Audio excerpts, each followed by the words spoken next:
इस हवाले से बात करेंगे सुप्रीम कोर्ट को कवर करने वाले सीनियर रिपोर्टर, सीनियर सहाफ़ी अब्दुल क़य्यूम सिद्दीकी और हसनात मलिक से। बहुत शुक्रिया आप दोनों का ज़ाहिर एक वसी तजर्बा है। क़य्यूम सिद्दीकी साहब, सबसे पहले मैं आपसे जानना चाहूँगा, नया साल शुरू हो रहा है, अपने तजर्बे को मद्देनज़र रखते हुए भी, सुप्रीम कोर्ट के माहौल को जानते हुए, आप क्या समझते हैं टॉप 3 केसेस आपके कौन से हैं जिन पर आप समझते हैं कि बहुत ज़्यादा नज़र रखनी चाहिए और बहुत ज़्यादा अहमियत के हामिल हैं?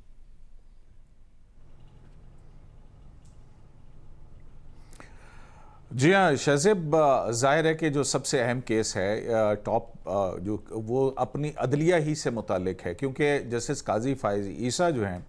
उनकी जो कॉन्स्टिट्यूशनल पिटीशन है उसकी वजह से जो है वो इस मामले को बहुत ही अहमियत का इख्तियार कर गया है। और इसकी वजह यह भी है कि Supreme Court bar, Pakistan bar council, Sindh High Court bar और जो दीगर बार एसोसिएशंस हैं उन तमाम ने जो है वो इस मामले को चैलेंज कर रखा है और इसके अंदर बहुत अहम कानूनी नुकात जो हैं वो उसमें आते हैं। जैसा कि जजेस की सर्वेलेंस के हवाले से एक बहुत उनका बड़ा पर्टिनेंट पॉइंट है। फिर दूसरा ये है कि जो सुप्रीम जुडिशल काउंसिल का फ़ैसला आया जिसमें उनके ख़िलाफ़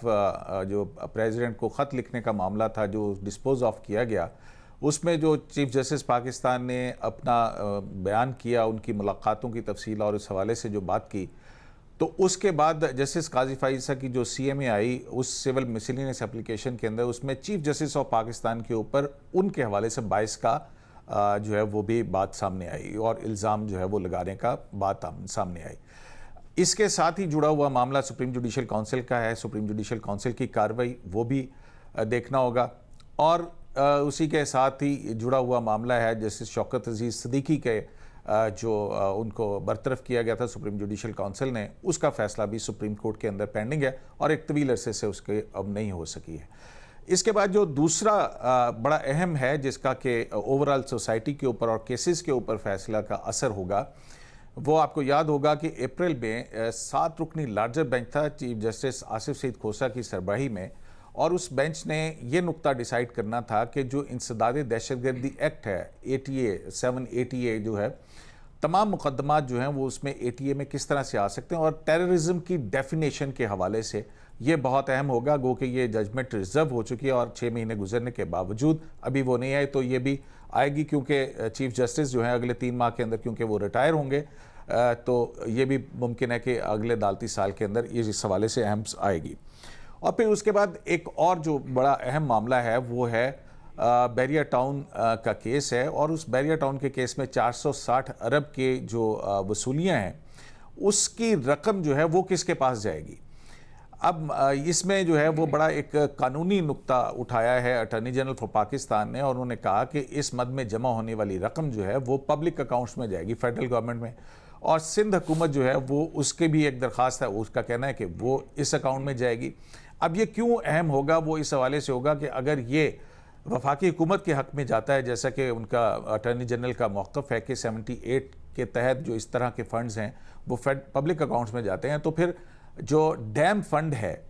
वो क्योंकि अभी आपने पहले तो वो स्टेट बैंक में पड़े रहे, वो तकरीबन 11 अरब रुपए के करीब, और फिर उसके बाद सुप्रीम कोर्ट के एक लार्जर बेंच ने ये फैसला दिया कि नेशनल बैंक के अंदर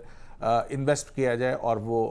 उसमें अब वो रकम इन्वेस्ट है। तो फिर अगर ये नुक्ता डिसाइड होता है तो इस हवाले से बहुत अहम होगा कि वो रकम कहाँ जाएगी। और फिर तीसरा जो है वो जाहिर है कि GIDC जो कि 418 अरब रुपए का मामला है, सेस का मामला है, तो ये मामला जो हैं वो काफ़ी अहम होंगे। और इसके साथ ही जो शहबाज शरीफ और KPK के अमीर मुकाम हैं उनकी ज़मानतों की मनसूखी के लिए नैब जो है वो सुप्रीम कोर्ट के अंदर आया है, तो ये बहुत अहम मुकदमात होंगे। ज़ाहिर है एक इस्लामाबाद हाई कोर्ट के अपीलें ये देखना होगा कि इस साल में डिसाइड होती हैं, तो लामहला वो अपीलें जो हैं फिर वो किसी भी सूरत में अगर वो शरीफ ख़ानदान के हक़ में जाती या मुखालफत में जाती, दोनों सूरतों में मुकदमा सुप्रीम कोर्ट में आएगा। हसनात, आप क्या कहिएगा, आपकी नज़र में कौन से बहुत ज़्यादा अहम केसेस हैं जो कि असर भी डालेंगे, जिन पर नज़र भी हो कि ये बहुत ज़्यादा अहम होंगे? शाहजेब, पहले तो देखना होगा कि जो मौजूदा चीफ जस्टिस हैं उनकी जो अप्रोच रही है वो जुडिशल रिस्ट्रेन और ज़्यादा फोकस उनका जो रहा है वो क्रिमिनल जस्टिस सिस्टम पे रहा है। और उन्होंने जो अपने मनसब जो ही संभाला तो ज़्यादा जो उनके बड़े फैसले आए वो क्रिमिनल जस्टिस सिस्टम की बेहतरी के हवाले से आए। तो अब देखना होगा कि सितंबर के बाद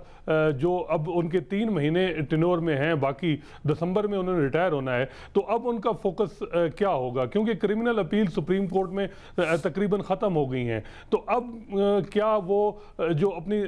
तरजीहात हैं वो कॉन्स्टिट्यूशनल इश्यूज़ को की एडजुडिकेशन पे होंगी या वो क्रिमिनल जस्टिस सिस्टम को ही फोकस करेंगे। और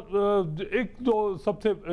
बड़ी जो चैलेंज है वो अदालत के लिए वो ये है कि जो अपोजिशन पार्टीज़ की तरफ से बार बार सुपीरियर कोर्ट की तरफ से ये है कि जी हमें दादरसी नहीं हो रही। जब भी कोई इन्वेस्टिगेशन की बुनियाद जब इन्वेस्टिगेशन होती है तो नैब उनको गिरफ्तार बड़े बड़े रहनुमाओं को गिरफ्तार कर लेता है, तो उसके हवाले से जो बेल जो